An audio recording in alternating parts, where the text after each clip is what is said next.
member, and the Comrade G. Ramakrishnan, Politburo member, Comrade Sudhir Chakravarti, Committee member, and ex-MD. They have come to Port Blair yesterday. They attended the state organizing committee meeting held at Shahid Bhavan here yesterday from morning to evening. Comrade Prakash Karat, the Politburo member and the former General Secretary of the party, he will address. Yes.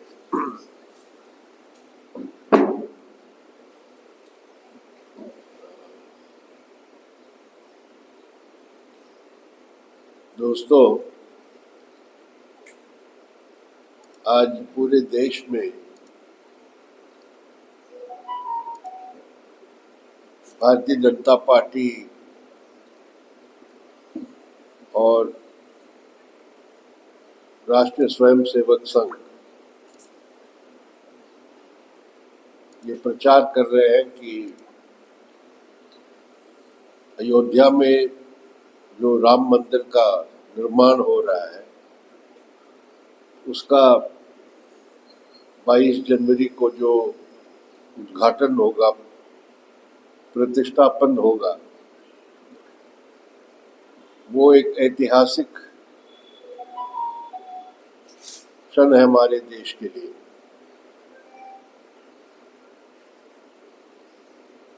ये बात सही है कि हमारे देश में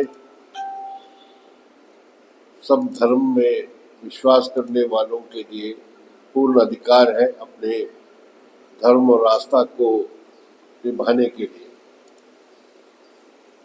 और हमारे संविधान में भी यही बुनियादी अधिकार दिया गया है। और अयोध्या में जो मंदिर बन रहा है वो हमारे देश के करोड़ों लोगों के आस्था के एक प्रतीक है। हम उसका आदर करते हैं,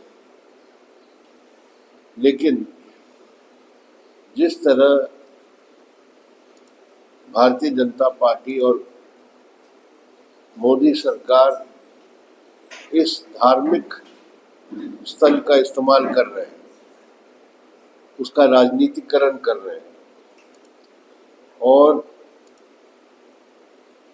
एक राजनीतिक मकसद से, क्योंकि लोकसभा चुनाव कुछ चंद महीनों में होने वाला है, उसको नजर में रखते हुए इस सेरेमनी को उन्होंने पूरी तरह एक राजनीतिक घटना के रूप में बदल दिया है।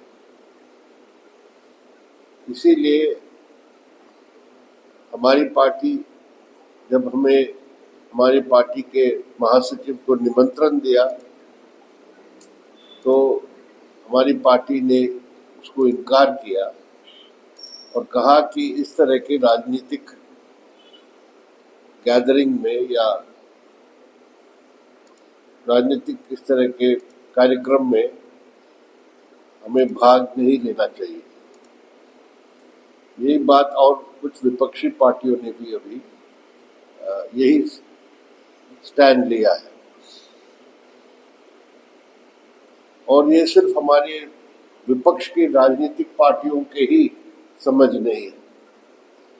आपने पढ़ा होगा कि हमारे देश के 4 शंकराचार्य, जो हिंदू धर्म के 4 जो मुख्य प्रमुख पीठ के लोग हैं, पुरी के, श्रृंगेरी के, जोशीमठ के और द्वारका के, ये 4 शंकराचार्यों ने भी तय किया है कि वो अयोध्या में जनवरी 22 को इसमें भाग नहीं लेंगे। और उसमें कारण एक उन्होंने यही दिया है कि जिस शैली और तरीके से ये हो रहा है ये हिंदू शास्त्र के मुताबिक नहीं है और इसका राजनीतिकरण हुआ है। तो हमारी पार्टी ने जो पहले पोजीशन लिया है, मेरे ख्याल में अभी हमारे देश के जितने भी लोग हैं जो धर्म पर आस्था रखते हैं, हिंदू धर्म पर विश्वास करते हैं, वो बात को अभी समझेंगे। ये मेरा पहला कहना है। इसके साथ संबंधित है कि इस तरह के मंदिर का निर्माण पूरा नहीं हुआ है, वो और भी कुछ महीने चलेगा, लेकिन जल्दबाजी में अभी इसका उद्घाटन करने का मकसद राजनीतिक है। चुनाव आने वाला है, सिर्फ 2-3 महीने बाकी है। हमारे देश के सामने बहुत सी और बुनियादी और गंभीर समस्याएं हैं। उससे ध्यान हटाने के लिए, डाइवर्ट करने के लिए जो भाजपा आरएसएस का तरीका है कि धर्म और राजनीति को मिक्स करके उसको एक सांप्रदायिकरण के लिए कोशिश करते हैं, वही कारण है कि आज जो सरकार की रिकॉर्ड है केंद्र में 2 करोड़ नौकरियों को देने का आश्वासन दिया था उनके घोषणा पत्र में, रोजगार देने का। अभी आंकड़े आए हैं कि 2023 में 2023 में बेरोजगारी की जो गति है, अनएम्प्लॉयमेंट रेट जो कहते हैं, वो 8.4 है, 8.4। सरकारी आंकड़े नहीं मानते हैं, आजकल सरकार आंकड़े देना ही बंद कर दिया, और अभी वो कहते हैं कि आंकड़े ठीक नहीं है और 3% से कम है बेरोजगारी। लेकिन सीएमआई जो सबसे रिलायबल रिसर्च ऑर्गेनाइजेशन है, वो जो महीनेवार आंकड़े देते हैं फिर पूरे साल का देते हैं, वो बेरोजगारी की गति 8.4% बताया है, और ग्रेजुएट अनएम्प्लॉयमेंट, उसका मतलब जो ग्रेजुएशन किए हैं उनके अनएम्प्लॉयमेंट की गति 20% से ज्यादा है। तो ये सब ऐसे सवाल है जो हम चाहते हैं कि इस पार्लियामेंट के चुनाव के समय इस पर चर्चा हो, और कौन सी पार्टी किस तरह की नीतियां अपना रही है या अपनाएगी जो हमारे देश के नौजवानों के लिए रोजगार गारंटी कर सकते हैं, ये ऐसे मुद्दों को हम उठाएंगे। अब जानते हैं कि 1 साल लंबे समय का एक किसानों का आंदोलन चला। सरकार ने जो 3 कृषि कानून पास किया था उसके खिलाफ, और उसको वापस लेना पड़ा सरकार को मजबूर होके। लेकिन वो संघर्ष का अभी भी लक्ष्य क्या है कि हमारे देश के किसानों के लिए अपने फसल के लिए लाभकारी मूल्य हो, मिनिमम सपोर्ट प्राइस हो जो कानूनी तरीके से गारंटी हो, legal guarantee for minimum support price for various crops, अलग अलग पैदावार के लिए। वो मुद्दा अभी भी जिंदा है, और ये हमारे देश की आबादी के 50% से ज़्यादा लोगों के आमदनी का सवाल है, आजीविका का सवाल है।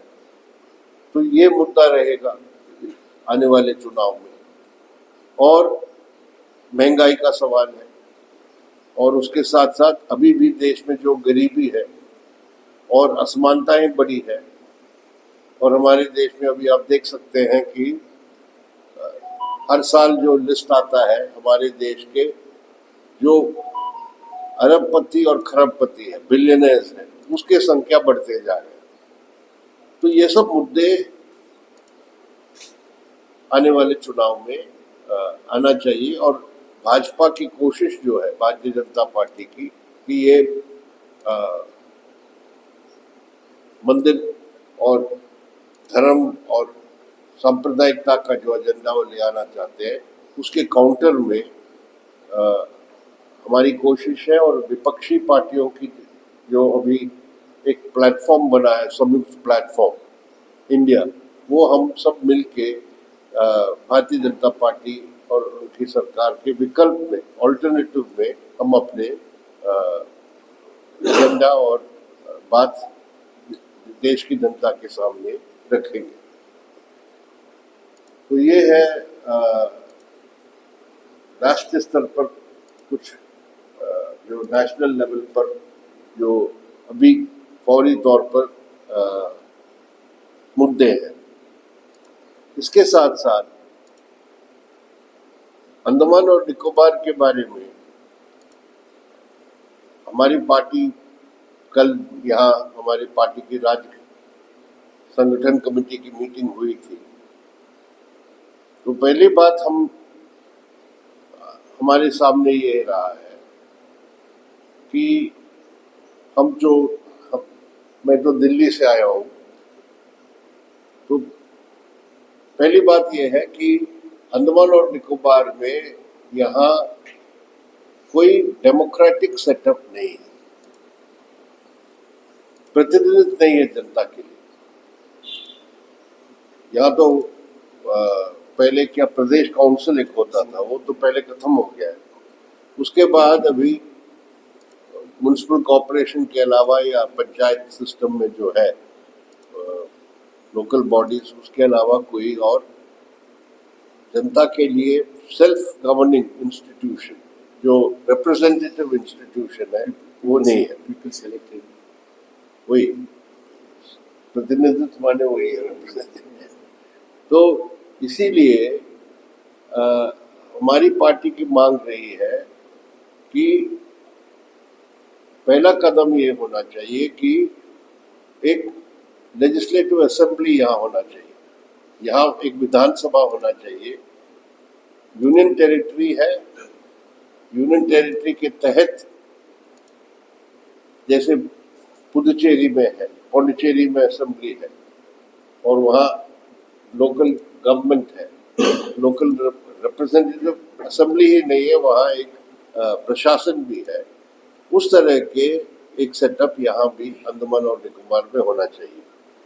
ये हमारे कॉन्स्टिट्यूशनल प्रिंसिपल जो है, संवैधानिक सिद्धांत जो है कि जनता के अपने प्रतिनिधित्व करने वाले रिप्रेजेंटेटिव गवर्नमेंट होना चाहिए, एडमिनिस्ट्रेशन होना चाहिए, वो उससे वंचित है अंडमान और निकोबार के जनता।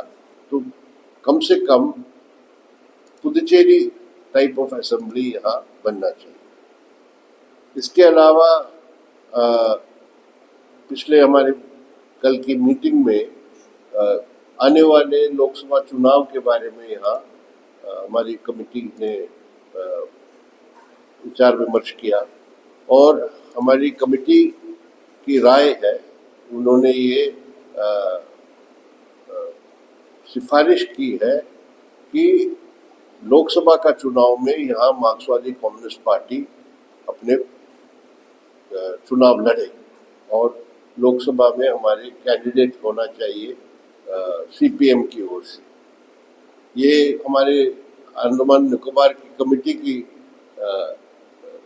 प्रस्ताव है, इसको हम हमारी पार्टी के केंद्र कमेटी में विचार करके उस पर फैसला लेंगे। हमारी केंद्र कमेटी की मीटिंग 2 हफ्ते में होने वाला है और उसमें हम लोकसभा चुनाव के बारे में, कुल देश के चुनाव के बारे में बात करेंगे। तो उसी मीटिंग में हम अंडमान और निकोबार के बारे में भी फैसला लेंगे। इतना ही मुझे अभी कहना है। सर निकोबार आइलैंड्स में अभी जो है इंडियन नेशनल कांग्रेस के जो मेंबर ऑफ पार्लियामेंट है, तो आप लोग सब जो है इंडिया अलायंस के पार्ट हैं। तो अगर सीपीआईएम जो है यहाँ की सीट मांग रही है तो कांग्रेस को या तो सीट छोड़ना पड़ेगा या आप लोग अपना कैंडिडेट अलग से उतारेंगे कांग्रेस के खिलाफ, मतलब क्या? हमारी अंडमान निकोबार कमेटी की राय ये है कि चुनाव हमें लड़ना चाहिए। अभी हम उस पर फैसला नहीं लिया, फैसला लेंगे। अगर फैसला लेंगे तब इसको कैसे लागू किया जाए, कैसे इम्प्लीमेंट किया जाए, उसके लिए हम डिस्कस करेंगे। कोई चेहरा है सर अभी नजर में आप लोगों के? कि यहाँ से किसे लेना है? ये यही की कमेटी की राय फैसला होगा। हम इसमें कोई राय नहीं बनाए हैं, लेकिन जब कमेटी, अगर हम क्लियरेंस देंगे कि लड़ना है, तब कमेटी यहाँ जो है बैठ के फैसला करेंगे कौन चुनाव लड़ना चाहिए। उस पर अभी हमने डिस्कस नहीं किया। सर, आपने राम मंदिर की बात की है। 4 आचार्य ने, जो हमने भी नेशनल मीडिया में देखा है कि 4 आचार्य जो है डिनाई कर रहे हैं। आपको क्या लगता है कि जो प्रधानमंत्री है, जो अभी बीजेपी जिस तरह से जो धर्म की राजनीति कर रही है, ये कहाँ तक सही है और आने वाले दिनों में कितना इफेक्ट करेगा ये? वही हमारी पार्टी इसमें सबसे फर्म स्टैंड लिया है शुरू से कि हमारे देश, एक हमारे कॉन्स्टिट्यूशन और हमारे सिस्टम जो हमारे, वो सेक्युलर है। सेक्युलरिज्म अभी भी है कॉन्स्टिट्यूशन। तो सेक्युलरिज्म का मतलब नहीं है कि डिनाई रिलीजन। सेक्युलरिज्म का मतलब है state has no religion, state keeps away from religion. State does not किसी एक धर्म विशेष सत्ता को, एक कोई धर्म विशेष नहीं होगा। तो हमारा पॉइंट ये है कि जिस तरह ये राम मंदिर का उद्घाटन होने वाला है, उसको एक स्टेट स्पॉन्सर्ड इवेंट बना दिया। और जैसे शंकराचार्य जी ने कहा है, पूरी शंकराचार्य, जब मोदी जी ये करने जा रहे तो हमारा क्या करेंगे, हम जाके वहां ताली बजाने के लिए जाएंगे। तो उन्होंने यही कहा है, ये काम हमारा होना चाहिए। तो धर्माचार्य वगैरह है, तो ये नंगे रूप से राजनीतिकरण है, इसका हम विरोध करते हैं। इसीलिए हमने सब विपक्षी पार्टियों में सबसे पहले हमने कहा कि हम नहीं जा पाएंगे। और ये अच्छी बात है, अभी कांग्रेस पार्टी और दूसरी पार्टियों ने भी स्टैंड लिया है। सर, आपने अंडमान निकोबार आइलैंड्स के लिए एक डेमोक्रेटिक सेटअप का जो बात कहा, एक लेजिस्लेटिव असेंबली पौंडीचेरी की तर्ज पे, तो sir locally Andaman Nicobar islands में सभी पार्टीज, चाहे वो बीजेपी हो चाहे वो कांग्रेस हो, सभी ये चाहती है कि यहाँ पर एक डेमोक्रेटिक सेटअप आए, प्रदेश काउंसिल आए या लेजिस्लेटिव असेंबली आए। 10 साल यूपीए का गवर्नमेंट रहा, तब भी ये डिमांड था, उन्होंने भी जो है इसमें कोई ध्यान नहीं दिया। उसके बाद अब 10 साल बीजेपी का गवर्नमेंट खत्म होने वाला, उन्होंने भी ध्यान नहीं दिया।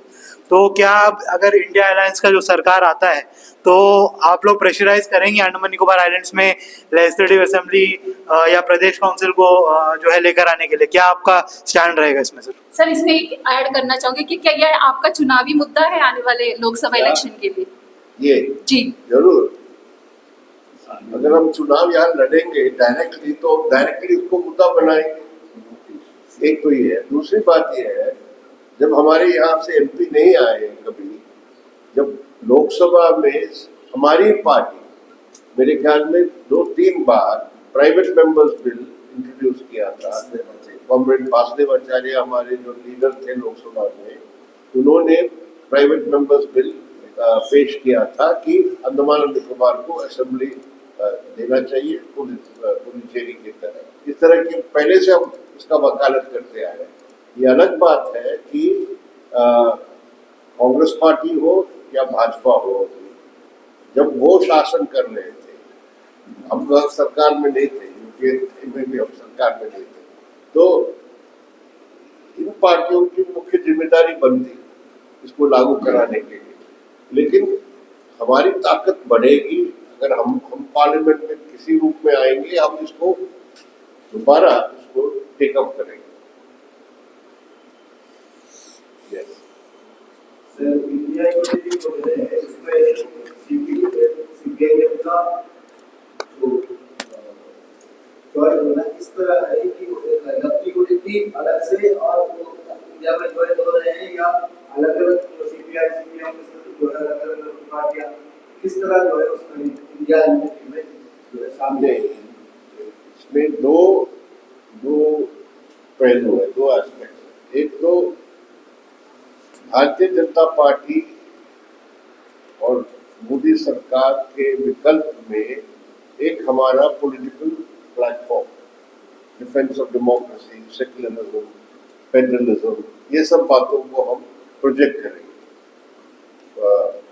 ऑल्टरनेटिव क्या होना चाहिए।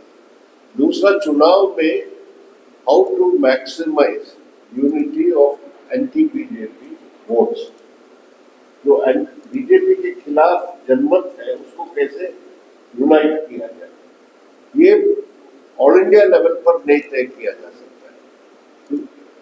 हर राज्य में, हर स्टेट में हमें उस स्टेट के ठोस परिस्थितियों को देखते हुए वहाँ ये सीटों का तालमेल या अंडरस्टैंडिंग या अलायंस करने की जरूरत है। कुछ राज्यों में पहले से है, इंडिया बनने के पहले, जैसे तमिलनाडु में एक अलायंस है ऑफ 6-8 पार्टीज रहते जो डीएमके के नेतृत्व में है, वो अभी भी है, उसको और मजबूत करने का सवाल है। बिहार में एक महागठबंधन है जिसमें क्षेत्रीय पार्टियां भी है, कांग्रेस भी है, लेफ्ट भी है। तो 3-4 राज्यों में इस तरह ऑलरेडी स्टेट वाइड अंडरस्टैंडिंग बन चुका है। अभी सवाल है कि दूसरे राज्यों में क्या पॉसिबिलिटी है। वो हमारा कहना ये प्रैक्टिकल है कि स्टेट वाइड करना पड़ेगा, क्योंकि बहुत से राज्यों में एक प्रमुख पार्टी होगा क्षेत्रीय पार्टी, वो दूसरे स्टेट्स में नहीं, तो वहाँ के स्टेट में किस तरह इस तरह की यूनिटी बन सकता है, वो प्रोसेस अभी शुरू हुआ है, बातचीत शुरू हुआ है कुछ राज्यों के सवाल पर। मैंने कहा ना मैक्सिमम पॉसिबल परफेक्ट नहीं हो सकता है, और कुछ जगहों में हमारी यूनिटी उस तरह का नहीं हो सकता है।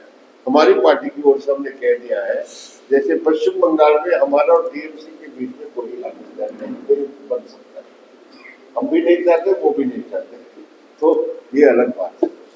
सर हाल ही में नेशनल सैंपल सर्वे ऑफिस का एक जो है डेटा सामने आया था, उन्होंने एक रिपोर्ट जारी किया था। National sample survey office government का ऑर्गेनाइजेशन है जो national sample survey office, sample survey, उसमें एक आ गया था कि अंडमान निकोबार में जो ग्रेजुएट लेवल में अनएम्प्लॉयमेंट है वो कंट्री में हाईएस्ट है। 33% जो है ग्रेजुएट जो है अंडमान निकोबार आइलैंड्स में अनएम्प्लॉयड है। तो इसके बारे में क्या कहना है सर? अंडमान निकोबार आइलैंड्स में एम्प्लॉयमेंट की एवेन्यू गवर्नमेंट सेक्टर में सबसे ज़्यादा है, उसके बाद जो है टूरिज्म जो है एम्प्लॉयमेंट का एक लौता जो है ऐसा जरिया है जो एक तरह से आप कह सकते हैं फॉर्मलाइज्ड है। बाकी जितने जॉब्स है वो ऑलमोस्ट इनफॉर्मल सेक्टर में। तो इसको किस तरह से आप टैकल करेंगे अगर आप लोग डिसाइड करते हैं कि एमपी इलेक्शन आप लोग यहाँ से लड़ेंगे, तो अनएम्प्लॉयमेंट का इशू सॉल्व करने के लिए आप लोगों का क्या मतलब स्टैंड रहेगा, क्या तरीका रहेगा अंडमान निकोबार में अनएम्प्लॉयमेंट को सॉल्व करने के लिए? जो आपने कहा वो सही बताया। मैंने कहा नेशनल एवरेज 22% कुछ बताया ग्रेजुएट, आपने यहाँ का कहा 33%। तो यही दिखाता है कि अंडमान निकोबार की बेरोजगारी की जो गति है वो हाई है, खासतौर पर एजुकेटेड अनएम्प्लॉयमेंट। उसमें आज की सिचुएशन में 2-3 क्षेत्रों में जो विकास होना चाहिए, डेवलपमेंट होना चाहिए, जिससे रोजगार पैदा हो सकता है, उसमें एक तो ऑब्वियस है टूरिज्म जो है पहले से, लेकिन टूरिज्म अभी जिस तरह पिकअप करना चाहिए था कोविड के बाद वो नहीं पिकअप किया है। तो एक तो टूरिज्म सेक्टर में कैसे और इकोलॉजिकली सस्टेनेबल टूरिज्म जो है ये अंडमान निकोबार के लिए महत्वपूर्ण है। Not indiscriminate development of tourist resorts वगैरह, उसको सही तरीके से किया जा सकता है जिसपे टूरिज्म अट्रैक्शन होना चाहिए।